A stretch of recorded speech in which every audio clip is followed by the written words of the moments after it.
जिस वक्त चीन ताइवान से लेकर दक्षिण चीन सागर तक अपनी ताकत का ढोल पीट रहा था, जिस वक्त पाकिस्तान दुनिया भर में भारत को घेरने के लिए नए नए नैरेटिव गढ़ रहा था, उसी वक्त हिंद महासागर की गहराइयों में भारत ने ऐसा खेल शुरू कर दिया जिसकी भनक लगते ही बीजिंग के रणनीतिकारों की नींद उड़ गई है। दिल्ली ने चुपचाप समंदर के पाताल लोक में ऐसी घातक तैयारी कर डाली है जो दुश्मन को बिना आवाज के खत्म करने की ताकत रखती है। अब भारत सिर्फ जमीन और आसमान से नहीं, बल्कि समंदर की अंधेरी गहराइयों से भी दुश्मनों की सांस रोकने वाला है। और सबसे बड़ी बात, ये कोई साधारण तैयारी नहीं, बल्कि 70,000 करोड़ रुपए का वो महासौदा है जो हिंद महासागर की पूरी ताकत का संतुलन हमेशा के लिए बदल सकता है। आखिर कौन है ये 6 नए जल योद्धा? क्यों चीन और पाकिस्तान की नौसेनाओं में मची है बेचैनी? और आखिर भारत ने ऐसा क्या कर दिया कि ड्रैगन की समुद्री रणनीति पर ही सबसे बड़ा संकट खड़ा हो गया?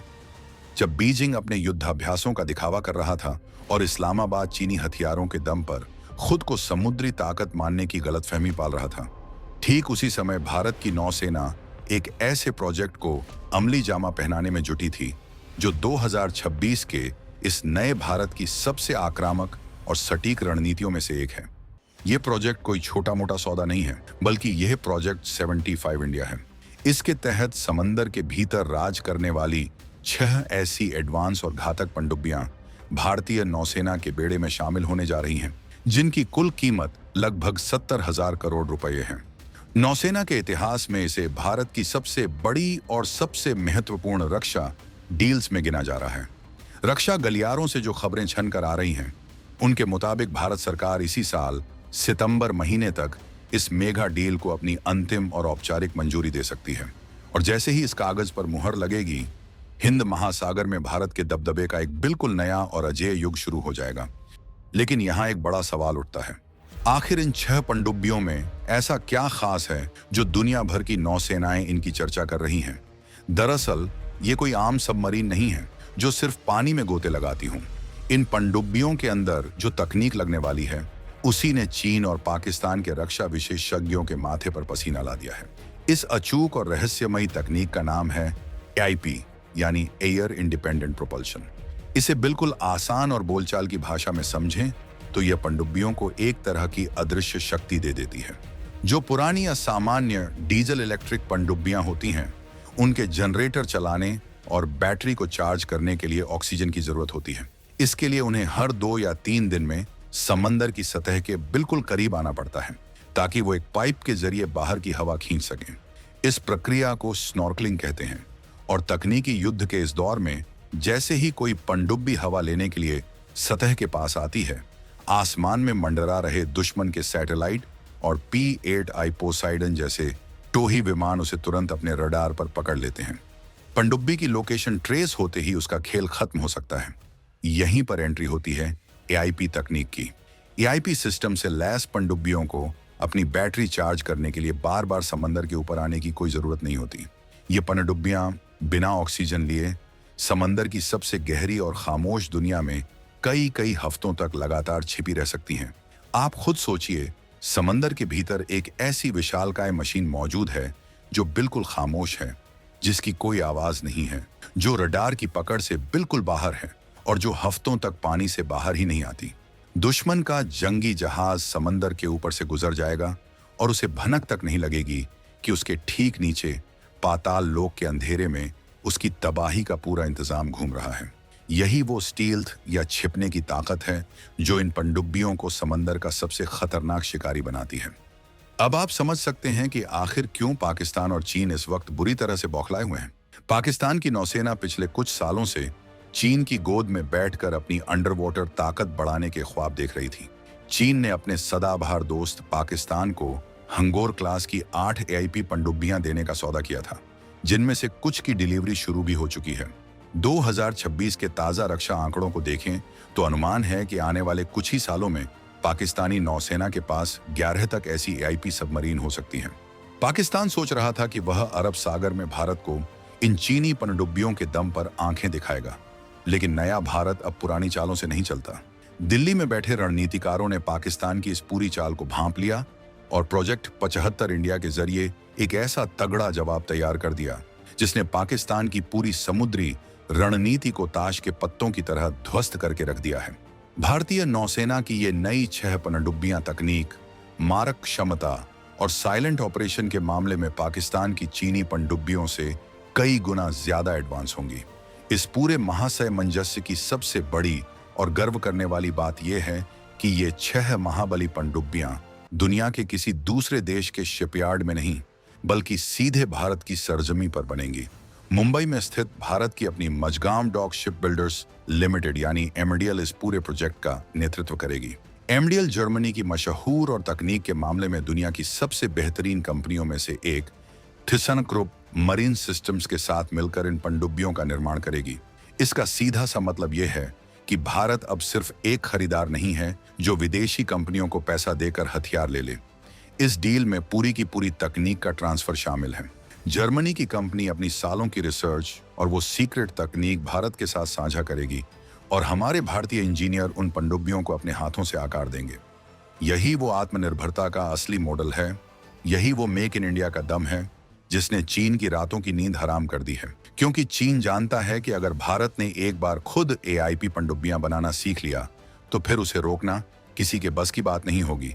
लेकिन असली कहानी सिर्फ पाकिस्तान तक सीमित नहीं है। पाकिस्तान तो सिर्फ एक मोहरा है। भारत के लिए जो असली और सबसे बड़ी चुनौती है वो है ड्रैगन की बेतहाशा बढ़ती समुद्री ताकत।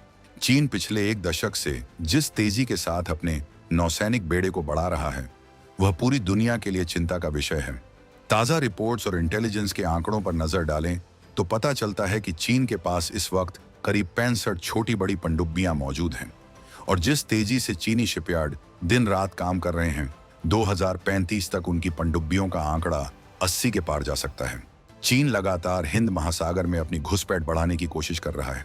कभी श्रीलंका के हम्बनटोटा पोर्ट पर अपने रिसर्च जहाज भेजकर, कभी पाकिस्तान के ग्वादर पोर्ट को अपना नौसैनिक अड्डा बनाकर, तो कभी अफ्रीका के जिबूती में अपनी पैठ जमाकर।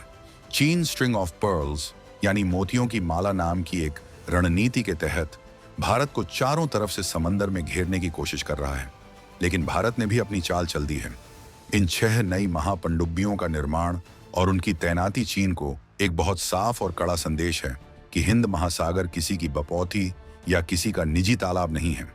यहां अगर कोई दादागिरी दिखाने की कोशिश करेगा तो उसे समंदर की गहराइयों में ही दफन कर दिया जाएगा। अगर हम आज की तारीख में भारतीय नौसेना की अंडर वाटर ताकत का विश्लेषण करें तो हमारे पास फिलहाल 16 पारंपरिक पनडुब्बियां मौजूद हैं। इनमें शिशुमार क्लास, सिंधु घोष क्लास और कलवरी क्लास की सबमरीन शामिल हैं। लेकिन इनमें से एक कड़वी सच्चाई यह भी है कि करीब 10 पनडुब्बियां अपनी उम्र पूरी कर चुकी हैं या जल्द ही रिटायरमेंट के कगार पर खड़ी हैं। वो पुरानी तकनीक पर आधारित हैं और आज के मॉडर्न वॉरफेयर में हमें अपग्रेडेशन की सख्त जरूरत है। ऐसे हालात में प्रोजेक्ट 75 इंडिया के तहत आने वाली ये 6 स्टील्थ पनडुब्बियां भारतीय नौसेना के लिए एक सच्चा गेम चेंजर साबित होने वाली हैं। इस डील के नियमों के मुताबिक जिस दिन यह 70,000 करोड़ का सौदा पूरी तरह से साइन हो जाएगा उसके ठीक 7 साल बाद पहली स्वदेशी एडवांस पनडुब्बी समंदर में उतार दी जाएगी और उसके बाद हर साल एक नई पनडुब्बी भारतीय नौसेना के बेड़े में जुड़ती चली जाएगी। इसका मतलब है कि आने वाला दशक पूरी तरह से भारतीय नौसेना के आधुनिकीकरण और अंडर वाटर डोमिनेंस का दशक होने वाला है। लेकिन बात सिर्फ विदेशी कंपनियों के साथ मिलकर पनडुब्बियां बनाने की नहीं है। हमारा अपना रक्षा अनुसंधान और विकास संगठन यानी डीआरडीओ भी चुपचाप हाथों पर हाथ धरे नहीं बैठा है। डीआरडीओ के वैज्ञानिकों ने अपनी दिन रात की मेहनत से भारत का अपना पूरी तरह से स्वदेशी एआईपी सिस्टम तैयार कर लिया है। महाराष्ट्र के अंबरनाथ में स्थित नौसेना सामग्री अनुसंधान प्रयोगशाला ने फ्यूल सेल आधारित एआईपी तकनीक को सफलतापूर्वक विकसित कर लिया है, जो दुनिया की सबसे सुरक्षित और बेहतरीन एआईपी तकनीकों में से एक मानी जा रही है। अब इस स्वदेशी तकनीक को भारतीय नौसेना की मौजूदा पनडुब्बियों में फिट करने की तैयारी चल रही है। खबरों की माने तो आईएनएस खंडेरी जैसी शानदार पनडुब्बियों को जब उनके मिड लाइफ रिफिट के लिए डॉकयार्ड में लाया जाएगा तब उनमें यही स्वदेशी एआईपी सिस्टम लगाया जाएगा। इसका मतलब बिल्कुल साफ है, भारत अब रक्षा के मामले में किसी भी विदेशी तकनीक का मोहताज नहीं रहने वाला है। हम बहुत जल्द दुनिया की उन चुनिंदा ताकतों के एलीट क्लब में शामिल होने वाले हैं जिनके पास अपनी खुद की अंडर वाटर प्रोपल्शन तकनीक है। ये भारत की इंजीनियरिंग और हमारे वैज्ञानिकों की वो जीत है जिसे दुनिया सलाम कर रही है। और दोस्तों, हिंद महासागर में वर्चस्व की ये कहानी सिर्फ इन 6 पारंपरिक पनडुब्बियों पर जाकर खत्म नहीं होती। ये तो सिर्फ ट्रेलर है, असली फिल्म तो अभी बाकी है। भारत समानांतर रूप से अपनी न्यूक्लियर अटैक सबमरीन यानी परमाणु ऊर्जा से चलने वाली हमलावर पनडुब्बियों के एक विशाल और बेहद गुप्त कार्यक्रम पर भी दिन रात काम कर रहा है। भारतीय नौसेना प्रमुख खुद इस बात के कई बार स्पष्ट संकेत दे चुके हैं कि भारत अपनी अंडर वाटर न्यूक्लियर ताकत को कई गुना बढ़ाने की दिशा में तेजी से आगे बढ़ रहा है। जहां एक तरफ अरिहंत क्लास की परमाणु पनडुब्बियां समंदर में रणनीतिक संतुलन बनाए रखने का काम कर रही हैं, वहीं आने वाले समय में न्यूक्लियर अटैक सबमरीन का बेड़ा दुश्मन के हर जंगी जहाज को तबाह करने के लिए तैयार रहेगा। परमाणु पनडुब्बियों की सबसे बड़ी खासियत ही यही होती है कि उन्हें ईआईपी पनडुब्बियों की तरह हफ्तों नहीं बल्कि महीनों तक पानी के नीचे रखा जा सकता है। उनकी लिमिट सिर्फ उनके अंदर बैठे नौसैनिकों के राशन पर निर्भर करती है।